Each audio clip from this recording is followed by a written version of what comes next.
Elena Moreland's boots left wet prints on cobbles already stitched with gray.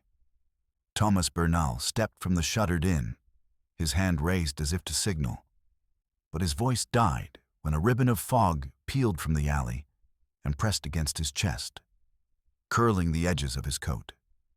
He blinked, and for a heartbeat, every lamp along Rue de Brooms wavered, the bulbs dimming as though inhaled, and the air tasted of iron.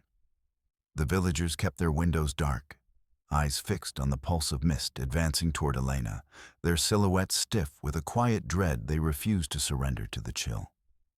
As the ribbon of fog thinned into the corners of Rue de Brooms, Madame Vale knelt beside the stone bench outside the inn, her fingers brushing damp mortar before she opened her notebook. She traced the pattern of the wet cobbles with the tip of her pen, noting the direction of the mist, the way it had curled around the lamplight, the temper of the night before she followed up with questions. Her satchel lay open, the brass compass polished, the little recorder already humming at a whisper. The tools she always gathered before a long story. The mist seemed to respect her ritual, easing just enough to let her put ink to page without swallowing the sound of her breath. Thomas Bernal, having collected himself, shouldered the lantern he kept for lantern tests and gave her a nod that said the watch over the fog was his, even if he could no longer find the words. He dropped a small bundle of weather logs onto the shutter-sill, then straightened, resting his palms on the lintel as if to measure the pulse of the village. When Marin asked about the bell that had tolled hours ago, he only pointed toward the old chapel and returned to chalking the times in his ledger. Routine, precise, practiced, allowing the fog's hush to fold around the steadiness of his movements. Elena Moreland moved down the lane with a basket of herbs sloshing in the last of the fog. She rinsed sprigs of rosemary in the same wooden basin by the well, set them gently atop linen, and counted the rosemary heads before wrapping. Her hands, steady and calm, smelled of damp earth. Her breath came in even pulls.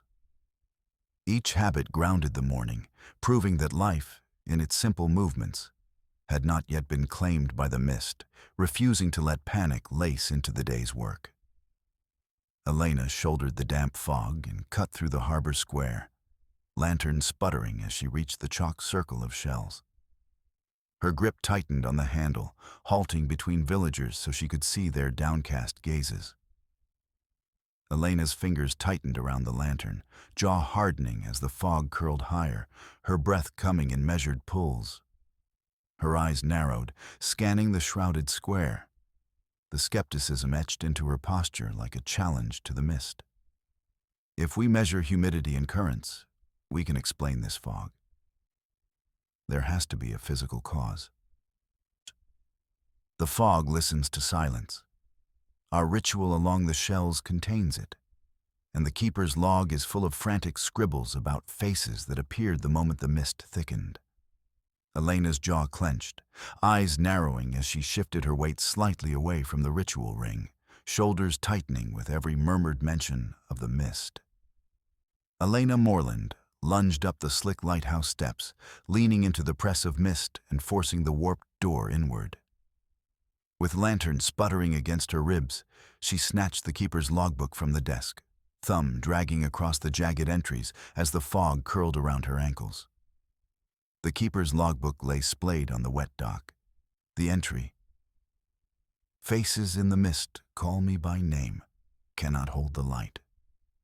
Bleeding along ink trails smeared as if the fog itself pressed against the paper.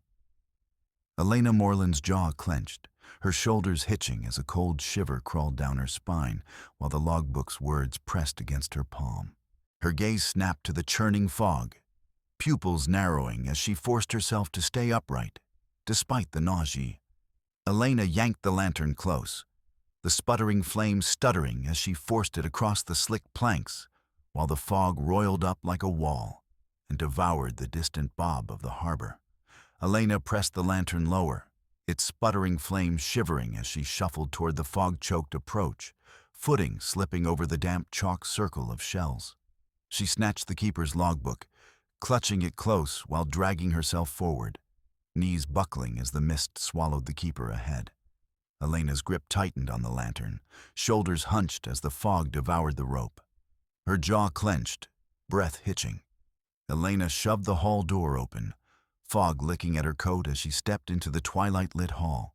She set the lantern with tide markers on a low table, pulled the torn ledger toward her, and let her fingertips trail over the ragged spine before opening Elena's notebook to record the rhythm. Through Elena's eyes, the torn ledger still open on the bench recorded last night's entry, time-stamped with the same high tide etched on the lantern glass. A note about the storyteller vanishing when the tide rose to that exact mark. Has it ever ignored the stories, just sitting there while you talked? Not since the grief was named. As long as we let it out, the mist pulls back. But one moment of silence, and it crowds the hall. Elena Moreland's shoulders tightened, her jaw clenching as she straightened in the chair, fingers drumming the armrest in restless calculation. Elena Moreland circled the firelit ring, notebook clutched tight, lantern's tide-etched glow probing the widening fog creeping into the gap where the younger villagers stood apart. She tightened her grip and leaned the lantern forward, the light skittering across the patch of unseen movement in the creeping cold. Through Elena's eyes, the lantern with tide-etched glass showed the high tide notch filled with the same salt-smudged ink that ghosted the circled entry on the torn ledger page beneath it. A single time-stamped clue aligning the story circle's disappearance with the rising fog. Why won't the youngsters join the circle anymore? Because every time they start, the stories open old wounds, and they'd rather keep quiet than watch the fog creep in. Elena Moreland's fingers tightened around her notebook as she peered through the thickening fog, shoulders hunching with a stifled inhale that sharpened the line of her jaw. Elena lifted the lantern with tide-marked glass, angling its beam toward the shore as the fog swelled with each stalled story. Her breath hitched, eyes flickering toward the circle before closing briefly in surrender. Through Elena's eyes, the carved spirals on the dusty oak chest mirrored the jagged rune etched into the ancestor's hand in the faded portrait, suggesting the villagers' memories kept looping back to the same forgotten figure.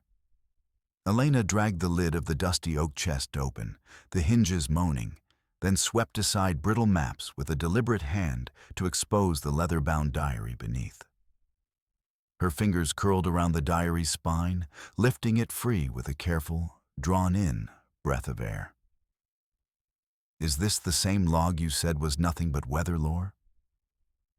It's the journal of the ancestor who set up the remembrance circle that keeps the fog at bay. Elena pried the leather-bound diary free of the dusty oak chest, the hinges sighing beneath her grip. She fanned the pages open, thumb tracing jagged lines as she paused, her other hand clenching the worn cover when the passage about vanished families unfolded before her. Tomas's shoulders stiffened, eyes narrowing as the diary emerged, his breath hitching in the dim air. His fingers clamped tighter around the journal, knuckles whitening with a surge of expectation.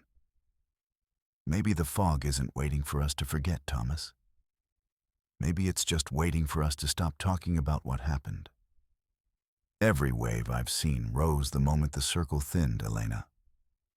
The fog fills the hush left behind by the stories we stopped telling.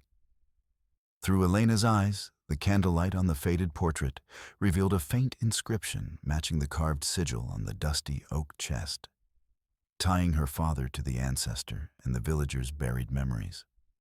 Elena's fingers tightened against the cold stone, eyes scanning the inscription as her lips parted and her shoulders tensed. Elena, every mark I uncover feels like the fog channeling my father's departure, pulling me back into the ache he left behind. Tomas, let that ache breathe beside theirs. The fog grows when memories are locked away, not when they're shared. Elena, I chased facts thinking it would keep the mist at bay, but each revelation only thickens it when I try to keep him separate. Thomas, so stop trying to isolate him. Stand with the circle, Let their grief meet yours, and the fog might finally relent. Elena clamped her fingers around the leather-bound diary, pulling it up to her sternum as the fog snaked through the shutter cracks and curled around her calves. She dragged a knuckle along the open page, pinning the ink as it slid outward like crawling tendrils, spine arching away from the chill. Elena dug her heel into the flagstones, shoulders hunched, forcing herself to stay rooted as the mist thickened. Elena Moreland staggered backward, clutching the diary to her chest as her jaw clenched and brow furrowed, the fog pressing in with every accusing breath. Elena, you're tearing the boundary apart because the fog isn't just outside. It's the noise we've strangled, the memories we gagged. Let it hear you breathe. I can't pretend the silence ever helped. If dredging it up dissolves the fog, then I won't go back to that quiet. Ancestors' leather journal lay open to a page where a faded note read, "May the barrier keep the fog away, but mind your own heart." Proving the village's safety rested on Elena, guarding both barrier and her own emotions. Elena smoothed a trembling hand over the circuit diagrams, palm dragging along the inked grid until the paper puckered. The fog swells every time you hide what haunts you. The journal says our memories held it back. But it's thickening because you won't share. I'm not refusing out of stubbornness. I need data, Thomas. If I can stay ahead of its rhythm, I can keep everyone safe without letting my fear drown me. Elena Moreland's shoulders jerked as the cold draft cut across her, her fingers digging into the stone bench. She inhaled sharply, eyes narrowing as she leaned into the wall, determination warring with a tremor at the edge of her jaw. Tomas heaved the ancestor's leather journal from the crate, the cracked cover scraping his palm, then let his fingertips glide over the worn spine as if coaxing a heartbeat. His grip easing as the journal settled against his chest. Through Tomas's eyes, the ancestor's leather journal page revealed spiral scripts of a circle of voices, each line naming Elena's sorrow beside another's, as if the barrier insisted she trade her own peace for the village's safety. The diary says it was the stories, the confessions, every whispered fear aloud, that steadied the barrier, Elena. Your silence cracks the circle before we even begin. Sharing my grief isn't help, Thomas. It's admitting the fog already owns a piece of me, and I won't hand it another one. Elena Moreland's fingers curled into fists, knuckles whitening as the hall's hush pressed in, eyes glistening yet refusing to close. Elena stepped to the center of the circle bench, breath tightening, and set the handheld recorder down with a deliberate, reverent press. Her fingers lingered against its cold metal, then curled into fists, knuckles whitening as she straightened, shoulders squared to the humming silence. Are you ready to open that wound and let the fog taste your fear? Yes. If silence damns us, I will speak even if it means shattering my own mind. Thomas's shoulders hunched as he pressed both palms to the table, jaw clenched, while his gaze stayed fixed on the curling mist beyond the glass. Elena pressed the braided candle and weathered journal page against her chest, wading through the fog to the tide-carved stone marker, her shoulders tightening before she squared them, breath shallow yet resolute.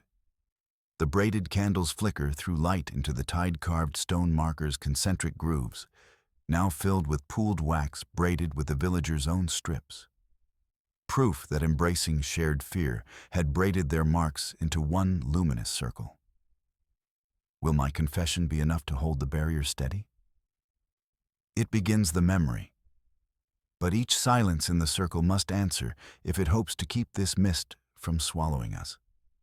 Thomas Bernal's fingers trembled on the carved stone, but he planted his feet harder into the earth, forcing his shoulders to square against the cold hush. Elena pressed her palm flat against the tide-carved stone marker, then set the braided candle beside it, her fingers brushing the weathered journal page as she spread it open across the rock. Fingers steadying as they smoothed the curling edges, and she straightened slowly within the firelight. Tomas Bernal's breath shuddered, shoulders drooping, tears welling into lashes as he laid a hand over his own heart. Tomas Bernal. Let them voice it too. Their fear is the mortar we need. Elena Moreland.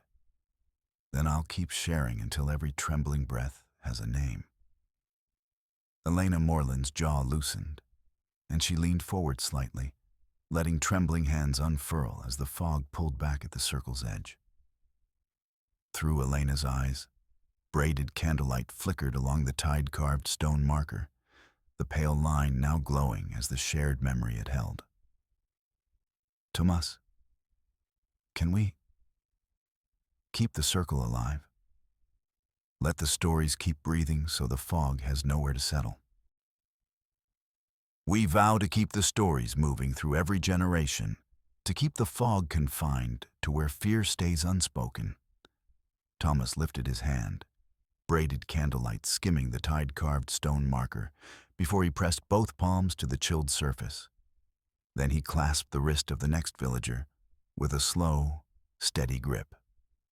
Elena Moreland's shoulders lowered, a soft breath fogging in the chill as her hands found each other, fingers flexing once before stilling. Her gaze lingered on the stone, eyes bright as if reflecting the faint glow, and she let out a quiet draft of air that trembled with held-back awe. Marin sat on the tide-carved stone, journal closed, lantern low beside her so the fog could braid around its light without smothering it. Children shuffled past, smoothing the chalk circle with calloused palms, their voices steady as they counted off shells. The fog drifted with them, a translucent ribbon curling through their legs, tugging at a memory and letting go without dragging them under.